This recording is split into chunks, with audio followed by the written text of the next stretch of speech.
पहला प्रश्न जो है, भानून इति पदे विभक्ति वचनम अस्ति।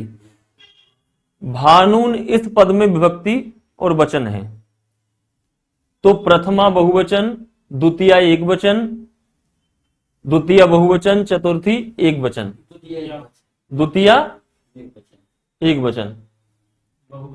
भाई द्वितीया एक वचन में तो क्लियर है कि मां जोड़ता है, ये दिमाग में बिठा लो ना कि हाँ द्वितीया क्या होगा, द्वितीया बहुवचन। ये बिल्कुल दिमाग में लो, कोई भी शब्द हो उसके अंत में छोटा मां जोड़ दो और मां के नीचे हलंत लगा दो तो वो द्वितीय विभक्ति एक वचन का रूप बन जाता है। ठीक है ना। अब जैसे कि ये है द्वितीया एक वचन में क्या बनेगा, ये क्या बनेगा, भानु है, इसमें जोड़ देंगे मां और हलंत, ये हो जाएगा भानुम। अगर भानुम होता तो द्वितीय एक वचन इसमें हो जाता। ठीक है। प्रथमा बहुवचन में देखें, अगर प्रथमा बहुवचन में तो क्या आएगा, भान वहा, यही आएगा ना, भानु भानु भान वहा। और द्वितीय बहुवचन का ये दिया ही गया है। चतुर्थी एक वचन में देखें, अगर हम चतुर्थी एक वचन में क्या आएगा, भान भानव तो होता ही है,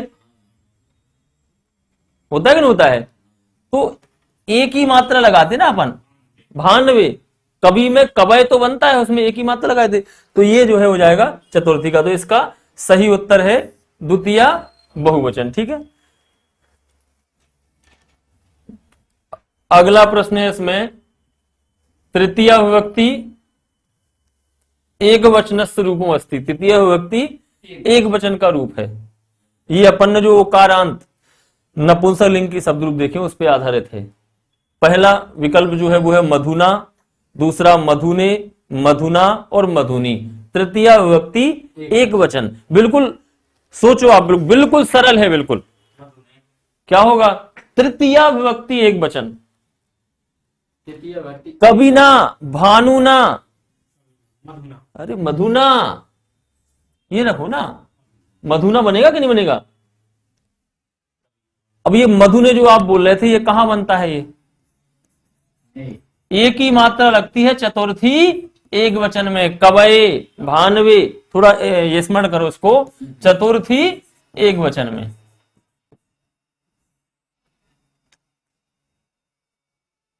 ये जो है पुल्लिंग की समानी चलती है ना, केवल प्रथमा और द्वितीय चलती है, तो इसकी पुल्लिंग की समानी मान के लिए भानवे है। ठीक है। कवये है एक ही मात्रा। और स्त्रीलिंग वाले में उसमें कौन सी मात्रा आती है, उसमें आई की मात्रा आती है। लतायई, नद्यई आता है कि नहीं, उसमें आई की मात्रा और इसमें ए की मात्रा है, ए और उसमें आई। मधुना देखें अगर, तो यह रूप जो है दो बार बनता है, मधुना मधुना, पंचमी षष्ठी एक वचन में। ये जो शब्द रूप है वो पंचमी षष्ठी एक वचन में।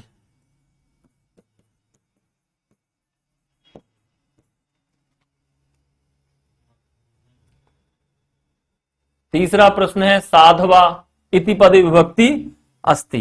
साधवा क्या है, मूल शब्द पे आ जाए अपन सबसे पहले, तो क्या है, ये साधु है।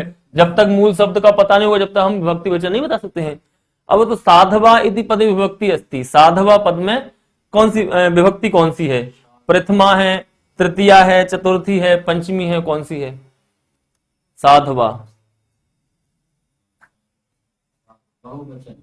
विभक्ति कौन सी है, होगी प्रथम भाई कवयः, कवयः, भानवः। जैसे भानवः वैसे तो साधवा बनेगा, प्रथमा विभक्ति बहुवचन ही तो आएगा, है कि नहीं। और तृतीया में क्या बनेगा, ये तृतीया में आएगा आपका साधुना, है कि नहीं। और चतुर्थी में क्या आएगा, बताओ जल्दी,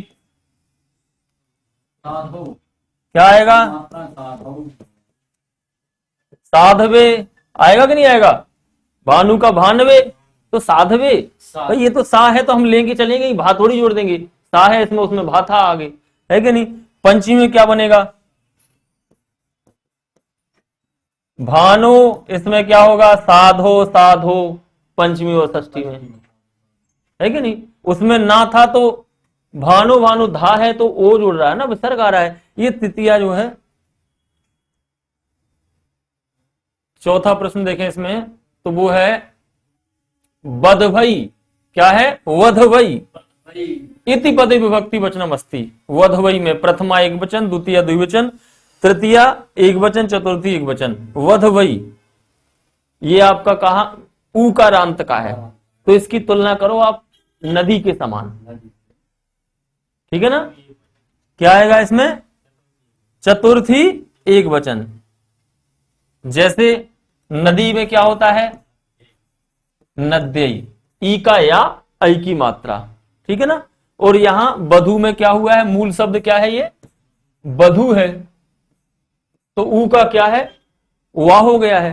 ठीक है ना? और ऐ की मात्रा आ गई, तो क्या हो गया है? वधवई बन गया है। ठीक है ना? और प्रथमा एक वचन में क्या बनेगा? ये ध्यान रखना है। प्रथमा एक वचन में क्या बनेगा? इसको थोड़ा ध्यान रखना है। इसमें क्या आता है? विसर्ग आता है प्रथमा एक वचन में। ठीक है ना? केवल जो वधु शब्द रूप है उसके प्रथमा एक वचन में विसर्ग आता है, जबकि नदी के बाद जो है विसर्ग नहीं आता है प्रथमा।